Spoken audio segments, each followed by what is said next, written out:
Check. And we back with another episode of the DJs Need Love 2 show. Y'all been rocking with us all year. Yes, sir. Special shout out to our 500 subscribers. Yes, sir. Ski. But we bringing it back. More real content for the DJs, by the DJs. But we got a special guest in the building. As always, you know, you may have heard him on Shade 45. Yes, sir. Ski. You may have heard him on Hot 107.9. Yes, sir. Ski. Monday through Friday, 10 p.m. You're going to hear this DJ name right here. We got DJ IceBerg in the building. DJ IceBerg, what it do? Yes, man. Sir, Yes, man. Sir. I'm here, man. Salute to y'all, man. I love y'all podcast. I'm actually a big fan, man. I've been all through y'all Instagram, YouTube. I love it, bro. We appreciate you, man. I know I appreciate you. We always trying to get you for the show for the longest, man. No, we need the realest. We need the realest DJs. We need the realest, bro. We need the realest DJs. I'm here, man. I'm here. Let's get into it. Yeah, right into it, bro. I'm going to ask you this question. Where did you get the name DJ IceBerg? Ooh. And I'm going to give you a B question with that. Cool name. That's a cool name, but a lot of other DJs got that name too. So how do you stick out with that name? Well, first, I got the name when I was trying to think of names. You know what I'm saying? I like to me, music, the whole music game is kind of like, I kind of look at it like wrestling. Okay. Kind of come up with a character. That's a good analogy, yeah. And I don't know, man. I read this book back in the day by IceBerg Slim. IceBerg Slim, yeah. And when I was getting high one day, I was like, yo, I need a name. And this shit was like fucking IceBerg Slim. Books, man. Yeah. The hardest thing when you starting off DJing, like finding that name that fits you. Finding a name for anything, a business, a DJ name, it's just like the name thing, man. For me, I come up with the best names over a blunt. Okay, yeah. And like it has to be weed involved or I'm stuck. Yeah. You know what I'm saying? So was it any other name before you went and stopped with IceBerg? That shit. That's what it was. DJ IceBerg, what it do? You know when that name pop up, that little light bulb click on? Yeah. Hey, that's the one. That's what it was. Every time. So DJ IceBerg it is. So we got down the name, but what got you started? Yes, what made you want to start DJing? So true story. I went to Georgia State. You know what I mean? Shout out to my alumni. That's where I went to school. So when I was in school, you know, I ain't really fuck with class. You know what I'm saying? Yeah. Like, let's keep it a buck. That's all we hear. I went to school because my parents wanted me to go. I'm Jamaican, so my parents really pushed the school shit on me. And then when I was in school, bro, like, I just like going to parties. Right. You know what I'm saying? To the point where, you know, me and the homies, like I said, we were smoking. And it was like, yo, how the fuck do we get paid for partying? Wow. You know what I'm saying? Yep. Instead of just wasting money. You know, you in college, you ain't really got no paper like that. Yeah. Get a little refund check or whatever. But going in it's like, yo, how do we make money from going to parties? Right. It's like, all right, well, let's just promote them. So at first we started promoting parties at Georgia State, but you know what I'm saying? I ain't gonna call nobody out, but the DJs at the time just wasn't it. Like, we couldn't really hire a DJ because they sucked, in our opinion. You know what I'm saying? So it was like, you know, and I actually, let me bring it back. I actually come from like a DJ kind of family. Like, my uncles, they were DJs / drug dealers. Well, I'm from Queens, so. You know, I wasn't gonna say that, shout them out, but that's not doing that. Yeah. Anyway, so my DJs need love too. Right. So my uncles were DJs in the 90s, you know what I'm saying? But they turned to the streets. They didn't really go all the way with the DJ shit. So at the time when I was in school, my uncle had just bought like some CDJs 1000s. They had just came out. You know what I'm saying?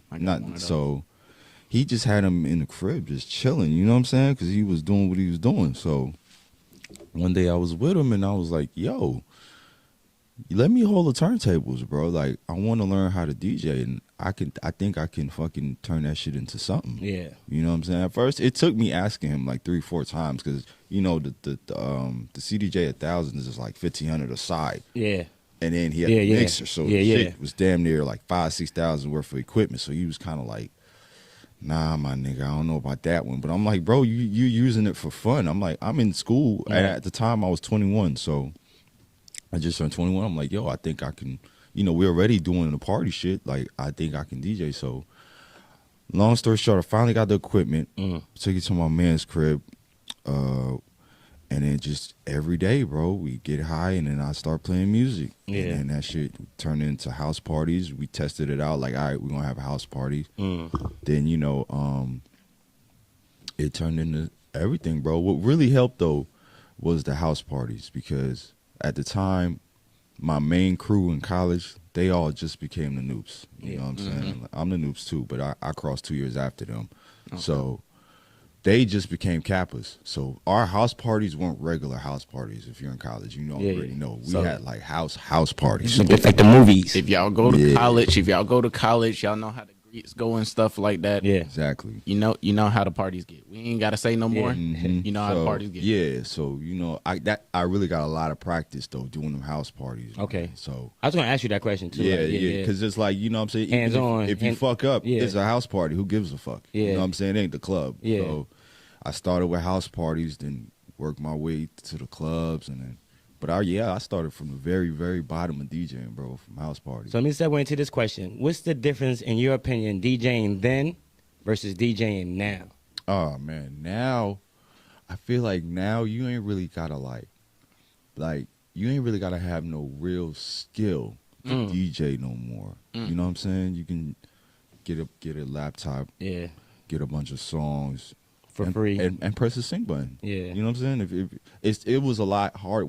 I didn't even have a fucking sync button back then. Yeah. You know what I'm saying. It was really like beat matching and figuring it out. And to make it even better, with that story with the turn to CDJs, I actually sold them shits. My uncle got so mad. I sold them because I needed the bread because I was in college, and I got 1200s. Okay, and really learned how to. You know what I'm saying? Really DJ. Yeah. Because I was really like I'm finna do this shit. Like I wrote like a 5-year plan, and I was like, yo, I'm finna do this shit. Like fuck this college shit. Yeah. You know what I'm saying? That's when you started taking it serious, right there. Yeah. I made a plan. And then, it was just like, yo, I'm locked in with this shit. You know what I mean? This is what I'm gonna do. Right. So you've been locked in. We had a conversation early before it, everything. You're about to reach about 15 years. 2023 make 15 years. DJ IceBerg. Man. Wow. That's been a long time locked into this game. Yeah. Do you ever have any doubts or anything looking back? Oh yeah, of course. I've had moments where I was just like, I feel like we should talk about that. Like, it's because a DJ, you had them highs and then you got some lows. Yeah, like, how did you deal with those lows to still have the longevity to say I can have 15 years? Some of it would have made you quit, right? Yeah. Shit, I wanted to quit right before the pandemic, to be honest. You know, end of 2019. 2019 was a rough year, man. You know what I'm saying? So, but I think for me, my main thing that's kept me in this shit and really motivated is I got to give credit to DJ Drama and Don Cannon. Yeah, you know what I'm saying? Yeah. And Lake Sheezy, because I've been around them for about 10 years now, but. Me being around, because they're like my big homies, like mentors. Like I every DJ listening to this, like, you should find a mentor. Right. You know what I'm saying? You should definitely find someone that's been doing this shit longer than you and someone that's doing this shit at a higher level than you. You know what I'm saying? I just lucked up, God willing, that DJ Drama's my mentor. You know what I'm saying? That ain't gonna happen. You know what I'm saying? But you know what I mean? I love to mentor anybody. You DM me, you know what I'm saying? If I look through your shit and you with it, I'll give you whatever advice you need, you know what I'm saying? But that's what really kept it in it, just talking to Drama and Cannon about how to navigate this shit. So a lot of DJs showing love, because, on this show, everybody shows love to Drama and Cannon. Yeah. Are the seasoned DJs really giving back to the younger DJs now? I know you said you're available. For me, I can't speak for every DJ in the city or just nationwide, but for me, like, I've always been, like, a sponge for all, like, it's not only Drama. Scream has been tremendous to me. You know what I'm saying? Shout out to Scream. Big Techniques. Back. Yeah. 2 Chainz manager. He was a DJ first. Techniques was a lot of people didn't know that. Yeah. I found that out last year. Yeah, Techniques was like my first mentor. You know what I'm saying? Before I met Drama, I met Techniques while I was DJing a club one time. Let's go right into the flower set. Why not, right? Yeah, man. He done gave the keys right here. He got the head mentors. But we're gonna go ahead and do this. DJ Drama has ultimate flowers on this show. Especially gotta get him on Atlanta based. I got y'all, man. I'm gonna holler at the bull. So he can't count as one of the 3 DJs on your flower set. You know what I'm saying? Because he's just implanted as one of the GOATs in Atlanta. We love DJ Drama, and the fact that he's still inspiring people to stay in this shit. DJ of the year. That's what it's about. So let's go into the flower segment. Trap, what you think? So we normally do this around every DJ that we bring in here, because as you know, this is DJ Need Love 2 show. We got to show love to the DJs. That's right. Give us 3 DJs that's on your list to give flowers to right now. Outside of Drum? Outside of Drum. Okay, that Drum, you have got out the class of flowers. We cannot get Drum flowers. We can make a whole blooper reel with drummer flowers. I give y'all another one. Man, Khaled told me the realest shit in person, man. Wow. Khaled, one time he came to the radio station or whatever, and you know, I was talking to him just like, yo, what's up, man? Like, you know what I'm saying? Advice, whatever. He's like, yo, never lose the power of radio, no matter what happens. Khaled told me that shit. That's one of the questions I wrote down. You know, you know, your radio. I'm still a radio guy. I love to listen to the radio. It helps me stay relevant, what I need to know. And you know, with the radio thing, we gonna definitely. To stop, I don't want to interrupt. To stop right there, I want to talk a little bit about Khaled, because you know a lot of DJs don't bring up Khaled's name a lot, but his name needs to be brought up a lot. Yeah, Khaled can actually DJ with vinyls. Oh yeah, with Technique with 1200s. Like Khaled is nice as fuck. Beast with it, and you know what I'm saying? He's setting that platform right now, that walkway. Like, what other DJs you know got to start on? I think with Khaled, a lot of us are too young to really understand. Khaled comes from the last generation. Yeah. You know what I'm saying? So it's like with Khaled, like he comes from clubs in Miami. He was the club king in Miami. He was the radio king down there. You know what I'm saying? It's just like, you know, I think we were too young to really see that part of it. You know what I'm saying? Because the earliest I remember Khaled is We Taking Over, that music video. But shit was lit way before then. Big, yeah. But you know what I'm saying? To continue on, Khaled, we got that. Some more. Scream, definitely. That's number 2. Scream. Shout out to Scream. Yeah. Man, Scream was the motivation, man, when I first started DJing Hood Rich. You know what I mean? And one more DJ, I would have to say J1. Ooh, shout out to DJ J1. Yeah. J1 is the reason I got on the radio. Yeah, I've watched him grow and move into that Pandora position, man. It's just dope. It's just, I love this, man. This is where DJs start and you go and you grow and you grow and you grow and you grow. And evolve. And evolve and explore other avenues. Yep. So to keep going, because, you know, you were talking about drama a lot and things like that. And I seen, you know, looking through the Instagram and all that, you went on a tour not too long ago and things like that, where we got Rick Ross on the tour. Okay. We got T.I. on the tour. Yeah. We got Trina on the tour. How did that come about with that collab for the Legends of the Street tour? I think the promoter, shout out to We Alive Entertainment, the promoters really put that together. Okay. And to be honest, Drama just called me one day like, yo, you coming? It's like, fucking, what you mean? Yeah. Like, am I coming? What's the first day, bro? You gotta ask me if I'm coming, bro. So that's just how that went, you know what I mean? And shout out to We Alive. We start back February 3rd, New Orleans. The Streets, round 2, man. We going back in. It's a whole new lineup, so stay tuned. You know, we did the flyer drop soon, but. And to piggyback on Trap, when you mentioned Khaled and the power of radio, let's elaborate more on that right now. Okay. Why is radio still important for DJs?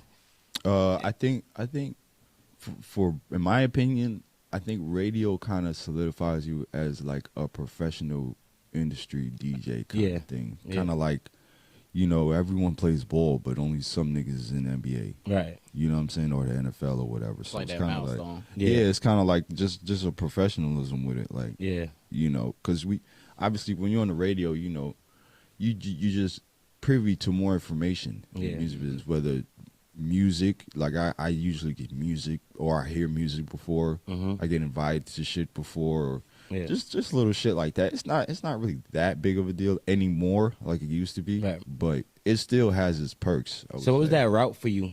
You know, for a DJ watching the show right now, like I want to be on the radio. I've been DJing 15 years. I've never been on the radio. What was the route for you? Mentors, man. Like I understood early that you got to have big homies, mainly because I pledged in college. So I understood, like, you got to have big homies, man. So, like I said, J1 is the reason I got on the radio. I used to go with J1 to all his gigs, just sit in the corner in the DJ booth. Till one day he was like, yo, send me some mixes. I just got promoted at the radio station to mix show coordinator. So that's something that a lot of DJs not doing in this generation. They not sticking around they big homies, and they not even finding mentors. Yeah, because you know they get on here, get on here. You know, they get their little fan base or what they already had and stuff like that, and just start to pop their shit. and not knowing you gonna burn out after so long because you have no connections in this game, not making no connections in this game, and you're not staying loyal to nobody. I agree with that. To go on to that, you know, like I said, we was doing some research and stuff like that. You did a quote saying, you know, you can't make 7 figures alone. Right. Nah. I mean, you can win the lottery, but if you don't really make it, you kind of lucked up. But, you know, I've learned just over this entrepreneur journey that you can make 6 figures alone. You know what I'm saying? You can hustle your ass off, but it's only so much you can do with 24 hours. You're only one person. But you have a team, you can 7 figures and beyond. It's going to take a team, even if it's just y'all two. Yeah. It takes more than one mind to make $1 million or more, for sure. Any business. So how can we bring that DJ culture into that analogy, and how can we make sense with that? I mean, just as a DJ, like, I've always looked at it from a business perspective. Like, okay, I'm the DJ, I'm the actual talent. Correct. But someone has to help me get bookings. You know what I'm saying? Or I have a website. Shout out my brother Dame Dizzle. Okay. You know, I wouldn't be able to manage all this shit. So Dame helps with that aspect of it. You know what I'm saying? Just you gotta have a team, bro. It's like, you know, everyone isn't made to be. Like some people are just like good ass role players. Yeah, that's just what they do. There's nothing wrong with that at all. Yeah, there's nothing wrong with that. Everyone doesn't always want to be in the front. I'm not really a front person. I want everyone to win. Yep, right. You know what I'm saying? Like, what fucking fun is it in the section by yourself? That's true. You know what I'm saying? Jack, before you move on, I have a poll question. Gotcha. The streets want to know: DJing on the radio, is it hard to stick to their rules when you are so popular in the streets?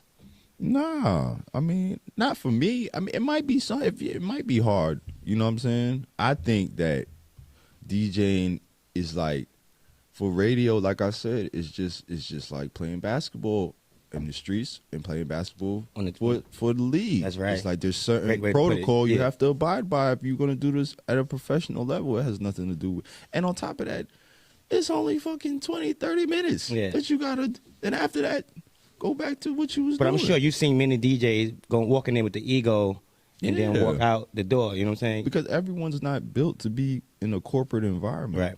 You know what I mean? Some people, that's just not their thing. You know what I mean? To speak on it, right? Yeah. Because, you know, once you do reach that milestone on a radio, most DJs want to know, when do they stop having to do that little house party pricing? You know what I mean by that house party pricing. At what level can the DJ start saying, hey, tomorrow's price is not today's price? Because a lot of DJs feel like they can say they're stuck in that lane, or either they can say it right now or stuff like.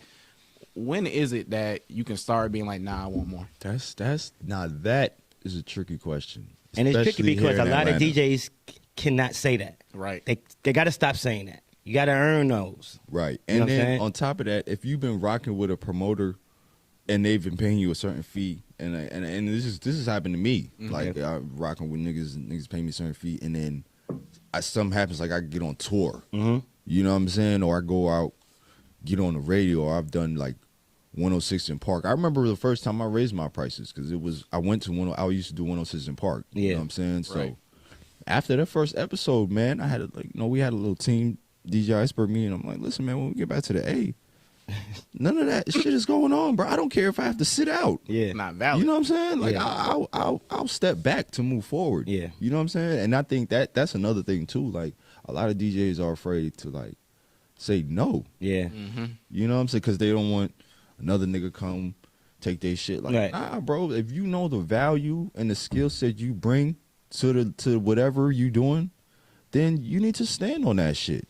And if every other DJ stand on it, it makes it easier for you to stand on your bread. Everybody's situation is different, bro. Some niggas really need the bread. Right. Some people are just like, they just want the gig. They don't even care about the value and the brand.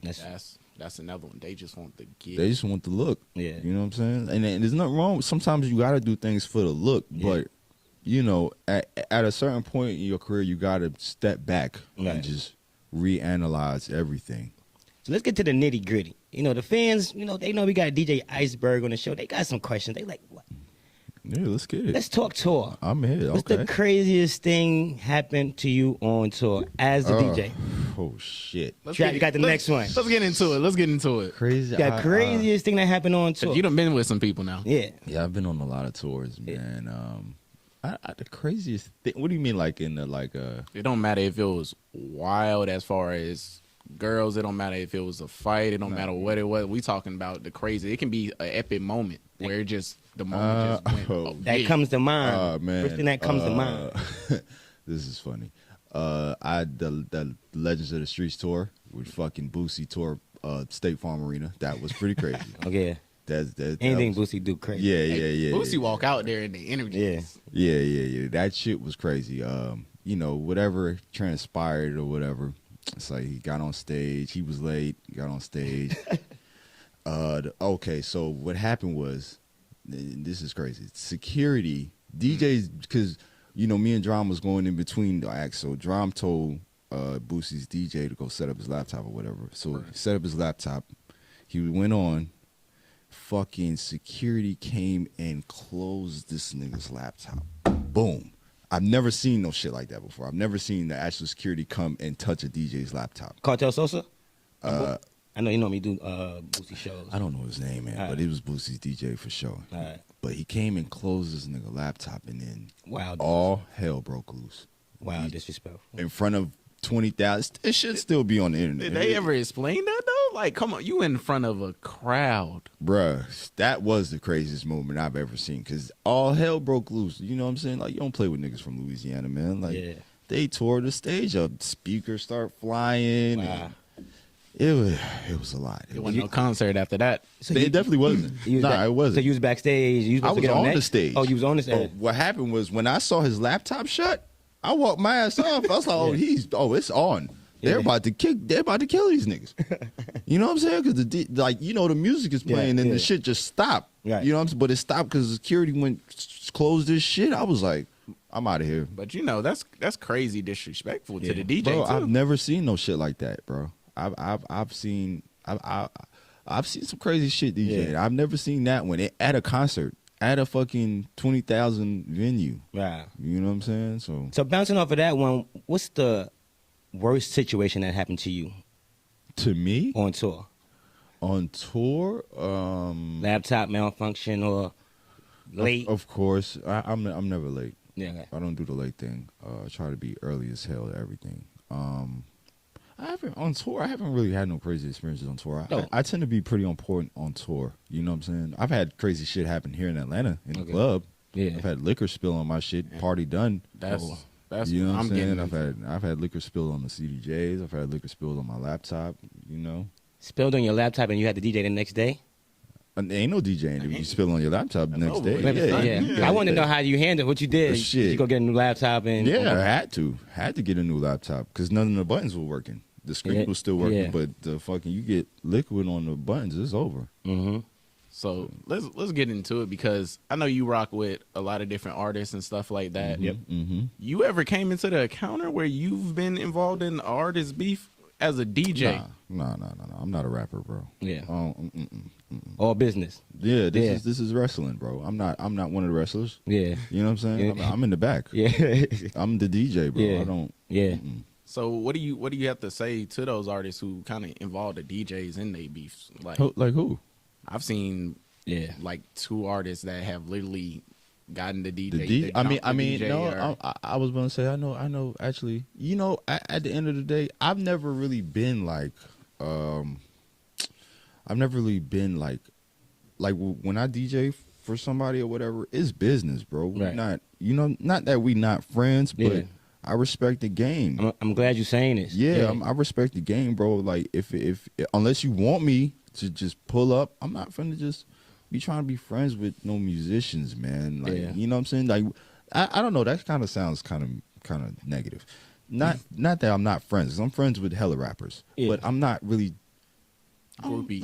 I'm not groupie out, bro, at all. Yeah. You know what I'm saying? Like I'm not starstruck. So it's like we do the show. Shit, I can go smoke my weed, bro. Yeah. Do what I do, bro. I'm not really trying to be groupied out. You know what I'm saying? Part of entourage and all that shit. So, the people wanted to ask. I don't know if you seen that video of where Wiz Khalifa was in the club. Oh my God! The DJ, of course. DJ. What is DJ IceBerg doing in that situation? Because I know what I'm doing. I know what I'm doing. Them niggas is beating my ass because I'm snuffing them. Yeah, for sure. There's no. When I saw the video, I said, "Yo, them DJs in LA is different. Take a them hit.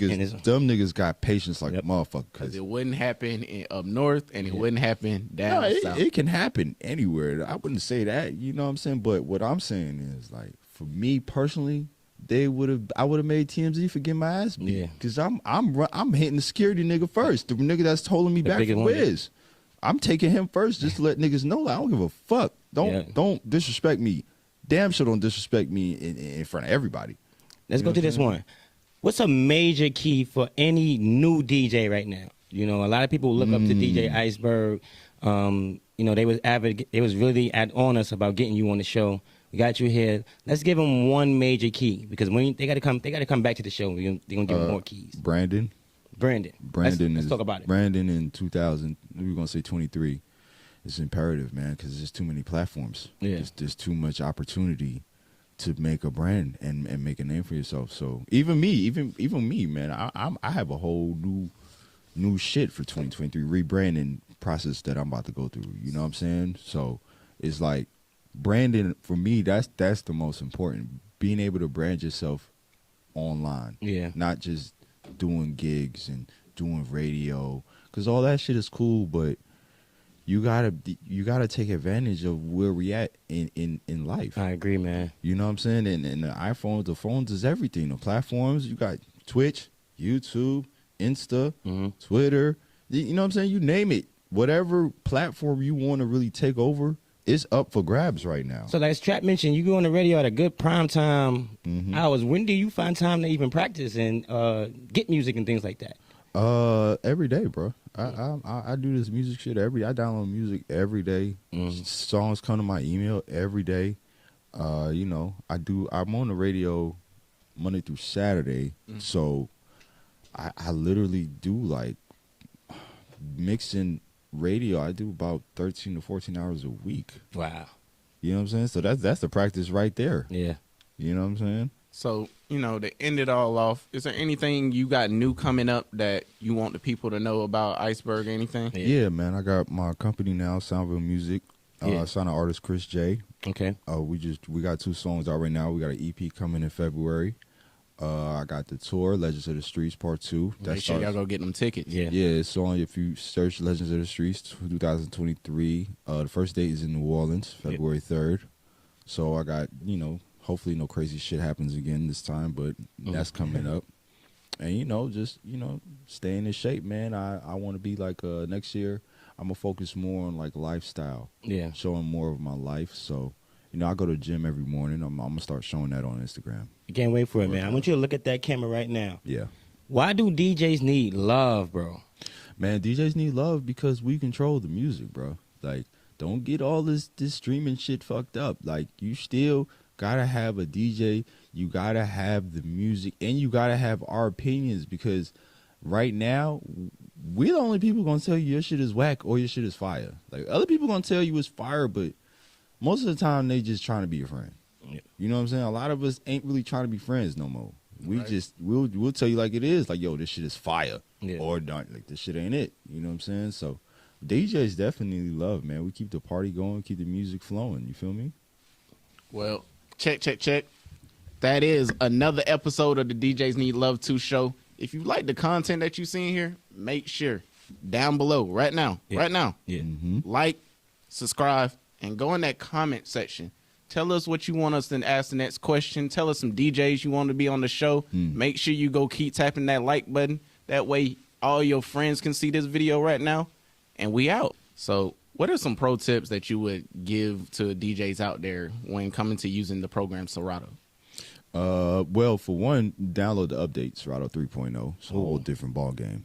You know what I'm saying? You can separate the acapellas from the instrumentals, from all that shit. But the main thing with Serato for me is having crates, man. Having crates, bro. It don't gotta be crazy detailed, but organize your music, bro. Because if you don't, you'll get put in a situation and your mind will go blank. You know what I'm saying? You just want to have a crate to just, even I have crates just to just for when, like, in between, I might not be able to think of a song. I'll just go through the crate. Just, all right, let me put that in until I think of a better song.